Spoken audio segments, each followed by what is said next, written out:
the 10 attitudes for leadership development. Leaders are very unique people. They have a very simple distinction, and that is their thinking is different. Leaders do not think like followers. Leaders used to be followers, all of them. If you want to be an impactful personality, you have to develop certain types of thinking and perceptions that change the way you see yourself and see the world. I call this the spirit of leadership. Now, there are only 2 animals on the planet that the Creator identified himself with. I've read hundreds of books, and that's my commitment. For the last 20 years, I've been reading 4 books a month. And that gives you an idea of how much reading I do. Because if you're going to become influenced in the world, you have to be a reader. And when I read the Bible, I was shocked to find that there are 2 animals that the Creator identified himself with. The first one is the eagle, and the second animal is the lion. And when I identified those 2 animals as his favorite to identify himself with, I recognized I better study these 2 animals, because if he is the leader of the universe and I want to be a leader on earth, I better find out the nature of these animals and also the attitude of these animals. And I discovered that both of them are the kings of their domain. The eagle is the king of the bird kingdom, and the lion is the king of the animal kingdom. Well, I want to talk about the lion today, even though I can do a session on the eagle, which is very important. But let's talk a little bit about the lion. The lion has what I call the spirit of leadership. And this word spirit here is referring to attitude. A leader has an attitude that makes him or her different from followers. And the lion exhibits that attitude. We have to cultivate the same attitudes that the lion has, because the lion apparently has been given the same attitudes that God himself identifies with, and he put it in these creatures. And apparently you and I are supposed to be the king of the animal kingdom, the rulers of all animals. So obviously we have somewhere trapped on the inside these same potential attitudes. Now, the lion is the king of the jungle, but the lion to me is a great source of encouragement to all of us. Number 1, the lion is not the tallest animal in the jungle. Number 2, the lion is not the largest animal in the jungle. Number 3, the lion is not the heaviest animal in the jungle. Number 4, the lion is not the smartest animal or the most intelligent animal in the jungle. And yet, the lion is the king. You don't need to be intelligent. You don't need to be smart. You don't need to have a certain height. You don't need to have a certain weight. You don't need to have any kind of advantage. And yet you can be the leader. Now, what's the main thing that shocks me about the lion is that the lion is not larger than the giraffe, bigger than the elephant, or heavier than the hippo. He's not as smart as the hyena or the snake. And yet, when he shows up, they all run away. The lion, therefore, cancels all of your excuses for not becoming a leader. What makes the lion so unique? An army of sheep led by a lion will always defeat an army of lions led by a sheep, because leadership can transform cowards into violent warriors. Why would a lion become the king of the jungle when he has all of those limitations? He's not the tallest, not the strongest, not the smartest, not the heaviest, not the most intelligent, but yet he runs things. The lion is the king of the jungle because of one word: attitude. The lion has a different attitude that makes every animal afraid of him.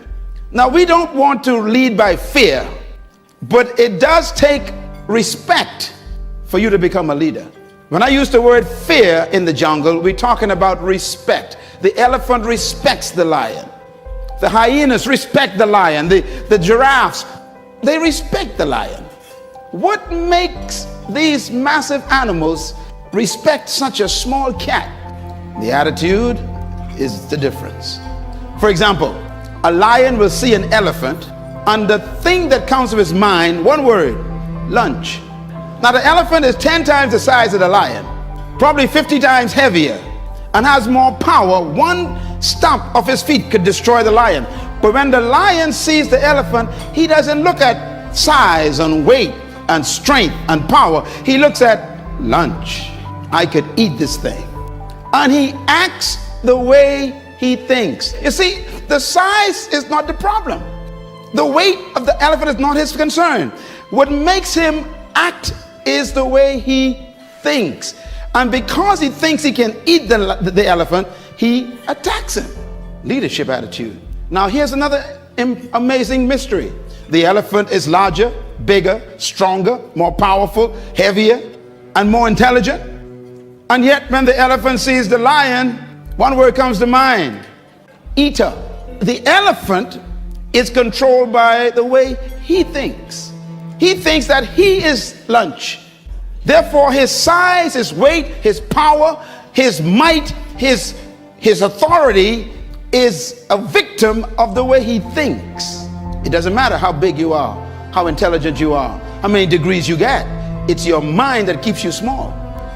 And it doesn't matter how small you are, or how unintelligent you may seem to be, or how much you don't have. It's your mind that makes you the leader.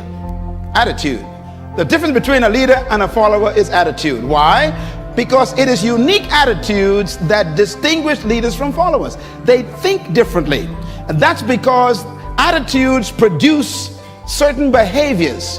And those behaviors stretch the leader beyond the limitations of the norm. In other words, it is the thinking of the person that makes them see circumstances differently. How do you think? Write this down. Attitude is a product of belief. This is very important to develop your leadership. Attitude is a product of belief. You cannot have an attitude beyond your belief. So your attitude comes from your belief system. The lion is the king because of what he believes about himself and what he believes about the elephant and the giraffe. He believes that they are lunch, and he believes he can eat them. His belief system controls the whole situation when they meet. I was born in a house on 4 rocks, 2 bedrooms, 11 kids, 1 mother, 1 father. 1 bedroom for my mom and dad, the other for my 7 sisters. And of course the boys had to find somewhere to sleep. I remember sleeping on a mattress on the floor. I remember sleeping one time on a mat, and that sheet never kept the mosquitoes out. All around me was poverty, but we didn't know that because everybody was poor. The only way you know you're poor is when you meet a rich person. And there I was sleeping on the floor. Wonderful family. They loved me. We loved one another. My parents loved us. We loved them. We had a great family, but we didn't have much. And every opportunity was around me to think negative. I was on the other side with alcoholics all over the place. And I remember my mother and father would tell us things to fix our belief system. They would say, you can do anything you want to do, son. And they said that when I was sleeping on the floor. They were working on my belief system. And then they taught us the Bible. Now, I don't know about you and your belief about the Bible made me what I am today, so don't you talk bad about the Bible. And if you don't believe in the Bible, that's okay. I'm doing just fine, believe me. And the Bible helped me become what I am. But it was that book that checked my thinking. Ephesians 3 verse 20. Don't you laugh at the Bible. The verse said, now unto him who is able to do exceedingly abundantly above, far beyond all you can ever ask, think, or imagine, according to the power that worketh within you. I went from an F student to an A student in 1 semester because of my belief system. I graduated head boy. It was my what? Belief system. No one can live beyond the limits of their belief. So if you want to live beyond what you're living now, you have to change your belief system. Leaders are born when you have the discovery of a new belief system. The secret to anyone rising is what happens in their belief system. Your life is what you think it should be. That's exactly what you are right now. You are what you thought you should be. And if you don't like who you are, you got to change what you think you should be.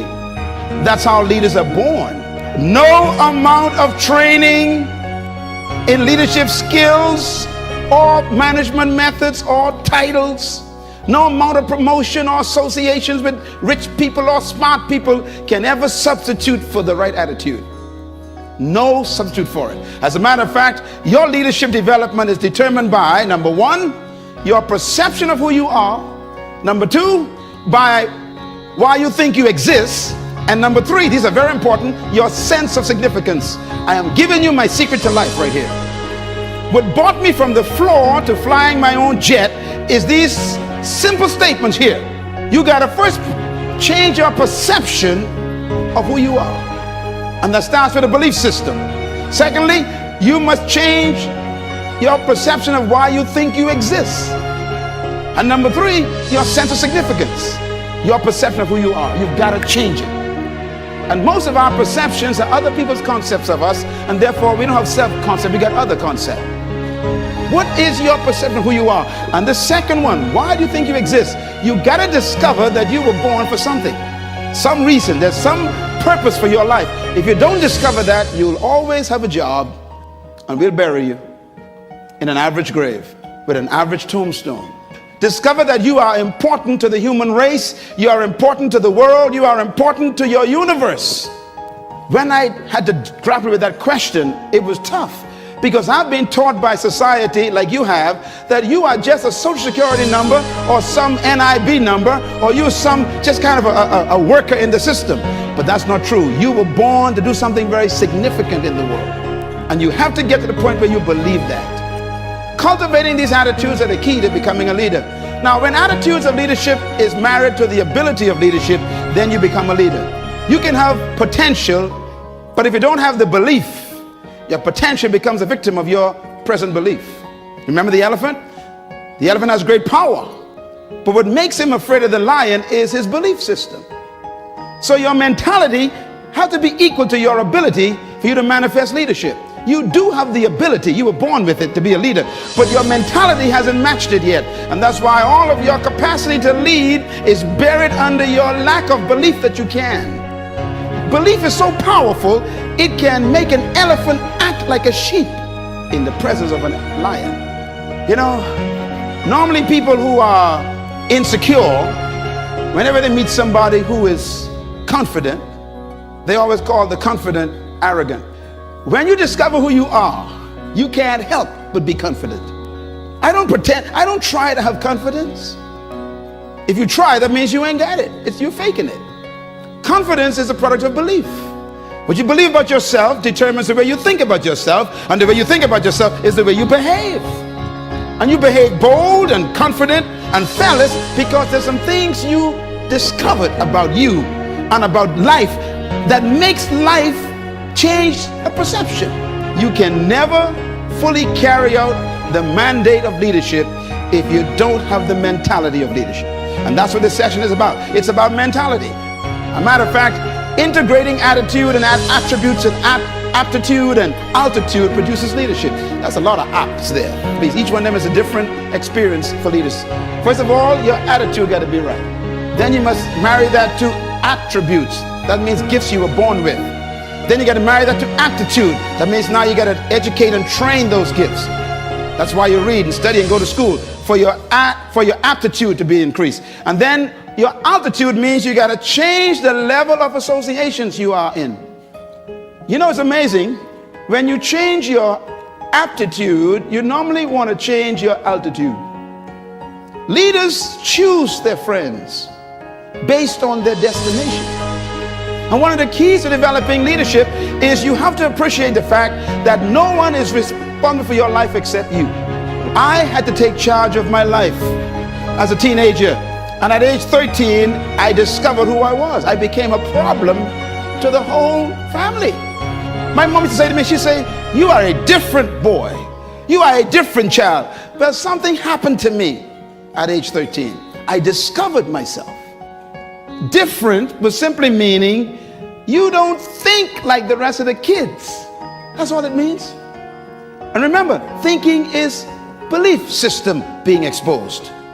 And therefore I married my attitude and my attributes, and my aptitude changed, and I began to study for a different reason. And suddenly my altitude changed. I started attracting different types of friends.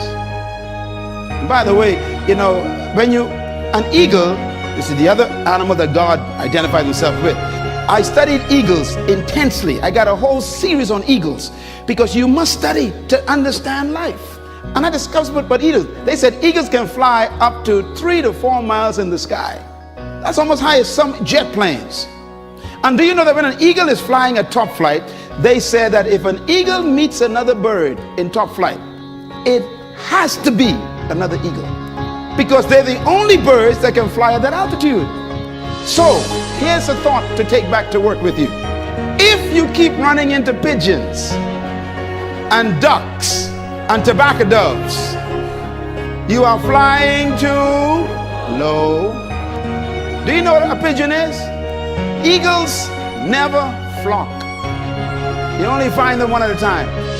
So if you keep attracting a gang of people around you at work, everybody want to bring gossip to you, cackling, duck, you are in bad company. That's why I really want you to give yourself a big hand today, because to come here, you must be an eagle. You left the pigeons back at the office. Well, why are you going down there? Who do you think they are? They can't teach you nothing. Hey, that's a chicken talking. And they only fly when they're frightened. If you're going to be a leader, you got to be careful who you fly with. People who criticize got time for it. And that's why I ignore them. I ignore my critics because they got time for it. I'm too busy. I'm too busy succeeding.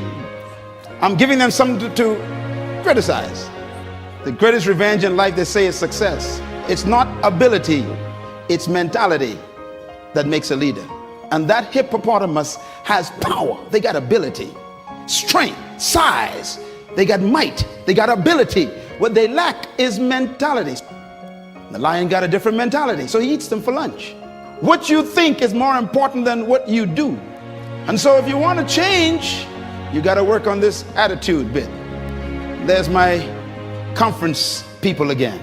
Here's my philosophy. My philosophy is this: trapped in every follower is a hidden leader. Trapped in every follower is a hidden leader. Therefore, the goal of true leadership is to release the hidden leader in the followers.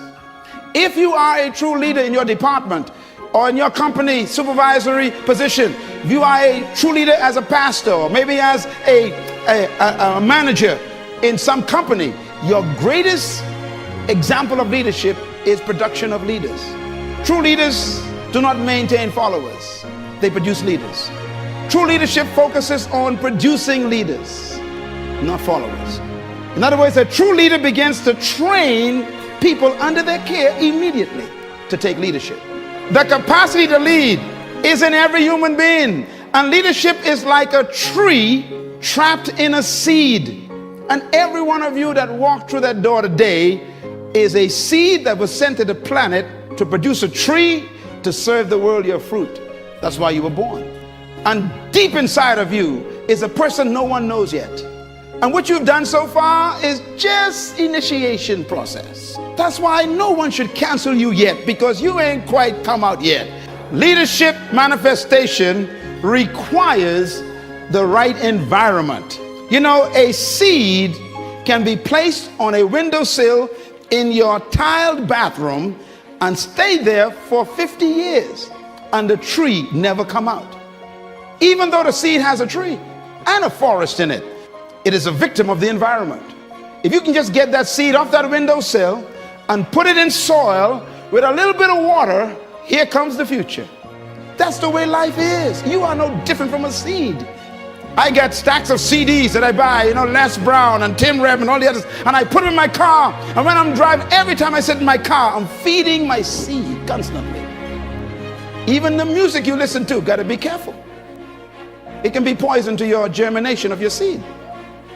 The next time someone says they want to get to know you, ask them, are you fertilizer or rock? There are some folks in your life right now who are very toxic. They will pollute your seed. You'll never come out.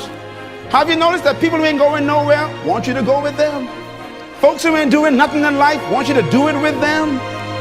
This is why you got to break away from your best friends sometime to become better.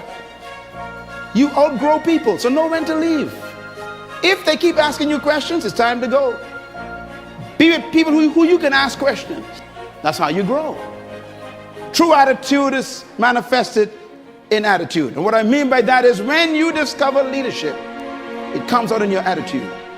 An attitude must be a product of your belief system. Everybody in here have attitude. Everybody. What's about the leadership attitude? There are two types of concepts. The first one is the leadership spirit and the spirit of leadership. Two different concepts. The leadership spirit is what you were born with.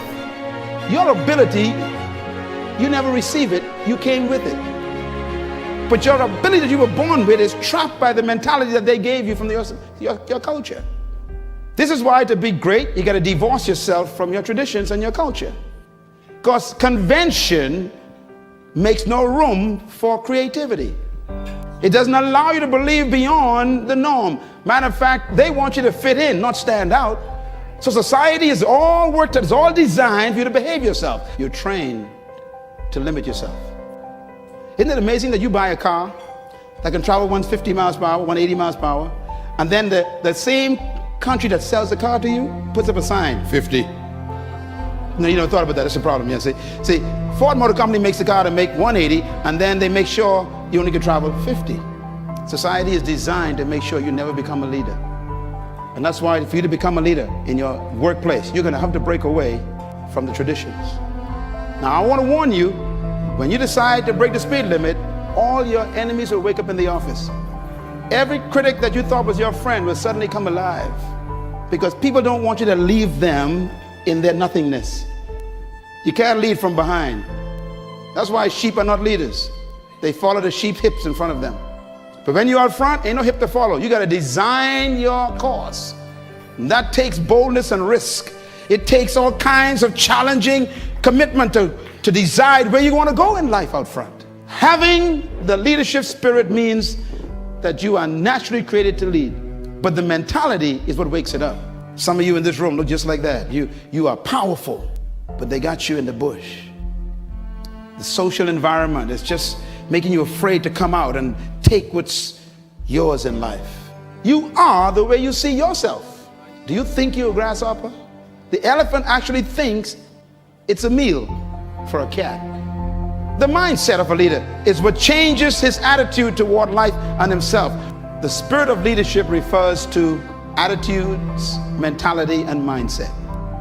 And that's been the key to all great leaders. And sometimes that spirit comes forth under pressure. Many leaders in history are products of circumstances that force them to think differently. That's what makes them emerge as leaders. The spirit of leadership is a mindset. It dictates your motivation. It is revealed in your response to your environment. The spirit of leadership is a perception of yourself and the world. How do you see the world? The spirit of leadership is your convictions that regulate your thoughts about yourself and people. The spirit of leadership is your personal, private philosophy of life. How you think about life and yourself. The spirit of leadership is your thoughts about oneself and one's environment. It is your belief system which controls your behavior. The spirit of leadership is the source of your action, which determines the response and how you interpret the world. This is very important. I see the world differently from most people because of my belief system, which becomes my attitude creator. So I don't panic over nothing. I don't panic. Panic is a product of a certain belief system, and therefore it is your mental conditioning. Success keeps the right company all the time.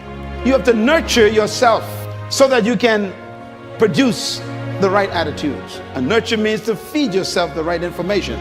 We are what we think, and we become what we continue to think. You tell your kids, go read the book, go read your homework, and then you watch TV. They're confused. Your kids will value what you value. If you value TV, they're going to hate books. If they watch you always reading books, they're going to turn the TV off, because whatever mom and dad values and mom and dad are doing well, that must be what we should do too. So our kids fell in love with books. My house is full of books. I'm beginning to run out of the house because you become what you think. You cannot rise above the plane of your mental conditioning. So I got to constantly keep feeding my mentality. I have to work on it so I can work up my altitude of mentality. To change your life, you must change your mind. And this is why the heart of leadership is working on the way a person thinks. Here's the most important thing to write down. 7 principles of true leadership. Number one, true leadership is inherent in the human spirit. You have to believe that first. Every human being possesses the capacity to be a leader. Whether they die as a follower is a choice. Number two, true leadership cannot be taught. It must be discovered. Number three, true leadership is self-discovery. And number four, true leadership is serving your gift to the world. Everyone in this room was born with a specific gift. Some of you got two of them. Don't try and develop all of your gifts. Focus on one. Make it your primary gift. And then refine it. And then serve it to the world. It is your gift that makes you valuable, and serving it is your responsibility. And the better you serve your gift, the greater leadership you achieve. So whoever can serve that gift more effectively, they become the greatest in the group. No one came to earth without a gift. The problem is we try to take other people's gifts and make them ours. If you become an imitation, you're going to be broke. You need to find your gift, your strength, your unique power. And you need to take that and say, I'm going to become this, and then serve it to the world. And that's your leadership born that day. We've all been taught to be employed, not deployed. And so they always tell you, go to school, get an education so you can get a job. They never say stay in school so you can own a business. They don't even think that way. It doesn't even cross, your parents don't even think that way. And so you follow the convention of the community. And I'll never forget the meeting when I went to Malaysia to speak.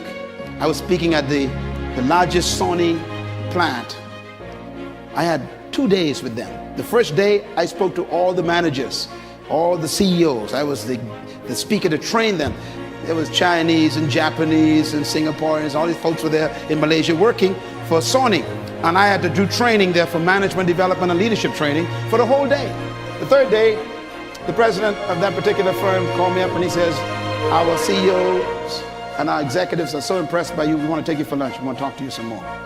And they were picking my brain, man. They were taking notes, asking me questions, keep writing stuff. And all of a sudden it hit me, wait a minute. All these guys are millionaires, man. Every Chinaman I know owns a business. And here I am in the heart of Asia, where they come from. And I said, sir, pardon me, I have a question that I need you to answer. And they looked at me. I said, tell me, how come everywhere you go, no matter where it is, you go to the lowest ghetto in the heart of the township and you end up owning a business? Can you tell me what is your secret? And they looked at each other and they laughed.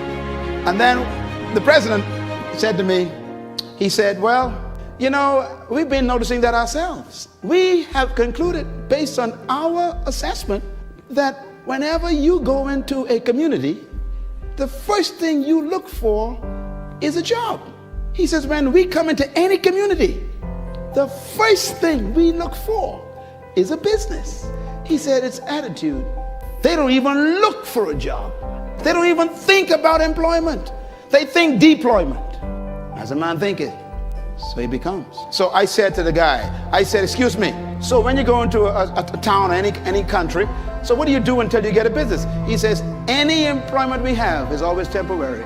We only want enough money to start a business, that's all. Mentality. Number 6, true leadership is self-manifestation. You become a leader when you discover who you are and decide to become it. True leadership is self-manifestation. Your leadership is not ahead of you, it's trapped within you. You are so great, it's amazing. But the environment won't allow you to become it. Sometimes our past can hold us back. Mentality just don't allow you to step out and take a risk. What you're doing now is not what you could do. Whatever you're impressed with, God's disappointed in. Stop waiting for everything to show up before you start. Every leader, I tell you the truth, every leader ain't know what they doing. Me included. We don't know what we're doing. We just say, I got this idea, I'm gonna go for it. And for heaven's sake, believe me, we ain't got no money. What I mean is for our projects. Because you are not a leader unless you're doing something you cannot pay for. I say you are not a leader unless you are doing something you cannot pay for. Leadership demands that you got to take risks. And number 7, leadership is self-exposure. When you expose your true self, get ready. People won't understand you, but go for it. Let us meet you before you die. Not the one the culture made, not the one society produced, the one that's on the inside that we have yet to meet. The true self. This is why I keep telling people you got to die empty. And I want to give you these, what I call the 5 questions of life that you have to answer to become a leader. Number 1, who am I? Number 2, where am I from? Number 3, why am I here? Number 4, what can I do? And number 5, where am I going? These are the most important questions in life, and until you answer them, you will always be a follower. Who am I has to do with identity. You got to discover who you are apart from 6.7 billion people. Number 2, where am I from has to do with your heritage. And I'm not talking about your ethnicity, because your ethnic heritage is so confusing. Don't try to find yourself by going back in your ethnicity. You'll never find out where you're from. Why am I here is a question of purpose. You got to discover why you were sent to the planet. Where am I going is a question of destiny. And what can I do is a question of potential. And therefore, when you discover these answers, you've discovered your leadership. I know who I am. I didn't always, but I found out who I was. And secondly, I know where I came from. And I didn't come from the Bahamas. I didn't come from Africa, because both of them are limiting. All cultures limit you. I had to come from something greater. My greatest mentor in history in my life is Jesus Christ. And one time they asked him, where are you from? You know what his answer was? He didn't say I came from Bethlehem, grew up in Nazareth, and had friends in Capernaum. His answer was, I came down from heaven. They said, no, we know your mother, she's Mary, and your daddy Joe. He says, no, I came down from heaven. He refused to have his heritage limited to earth, and so am I. Me, I came through Baintown. I didn't come from Baintown. I came through the Bahamas. I didn't come from the Bahamas. Wherever you came from can limit you or give you unlimited thinking. I said the reason why they call Africa Mother Africa is because you never get your heritage from your mother. That's why you carry your father's name. The seed of your identity comes from your father. I came down from my father through the mother. That makes me limitless. I'm just like my daddy. All things are possible with my father. True leadership is not a method nor a technique. True leadership is an attitude. When I discovered that I came out of God, not out of the Bahamas, suddenly the Bahamas became too small for me. So today we have effects in 90 countries right from this island, because the mentality that was developed here goes beyond this entire region. Don't let where you came from physically trap you. Don't let your ethnic heritage become your graveyard. Stop being black and white and yellow and stuff. Forget that stuff. That's too limiting. Become like your father. Be a man. It's a spirit being. There's no limit. Everything you know is not all there is to know. Beliefs and convictions of a leader regulates the nature of their leadership, and therefore the source of beliefs is the perception of your truth. What is truth to you determines what you do with your life. Whatever you think is truth, that's how you're going to live. That's why it's important to keep getting information.